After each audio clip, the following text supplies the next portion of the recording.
पुराने समय की बात है। एक छोटे से गांव में रामू नाम का एक किसान रहता था।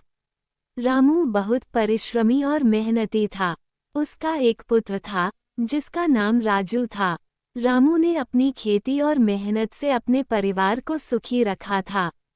राजू अपने पिता की तरह मेहनत करने से कतराता था और आराम में जीवन बिताने की चाहत रखता था। एक दिन रामू ने महसूस किया कि वह बूढ़ा हो रहा है और अब खेती का सारा भार उठाने में सक्षम नहीं है।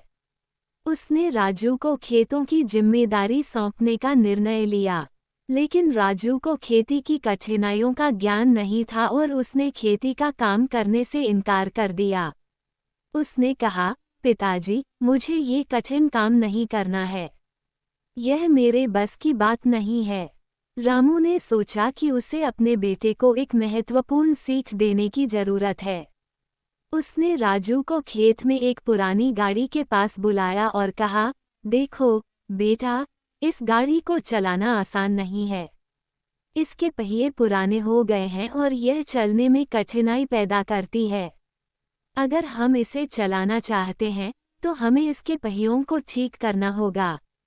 रामू ने राजू से कहा, तुम इस गाड़ी के पहियों को बदल दो और फिर इसे चलाने की कोशिश करो।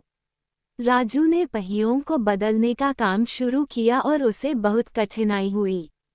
उसे पसीना आ गया, हाथों में छाले पड़ गए, लेकिन उसने हार नहीं मानी।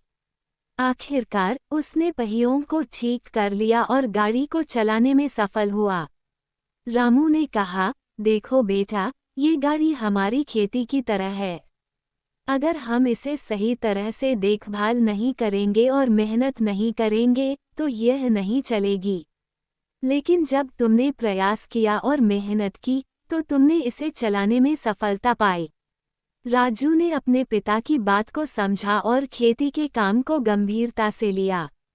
उसने मेहनत शुरू की और धीरे धीरे खेती में सफलता प्राप्त की। वह अपने पिता के नक्शे कदम पर चलने लगा और उसकी मेहनत ने उसके जीवन को बदल दिया। मेहनत और परिश्रम के बिना जीवन में कोई भी लक्ष्य प्राप्त नहीं किया जा सकता। हर कठिनाई का समाधान होता है, बशर्ते हम उसे हल करने का प्रयास करें और अपने प्रयासों में विश्वास रखें।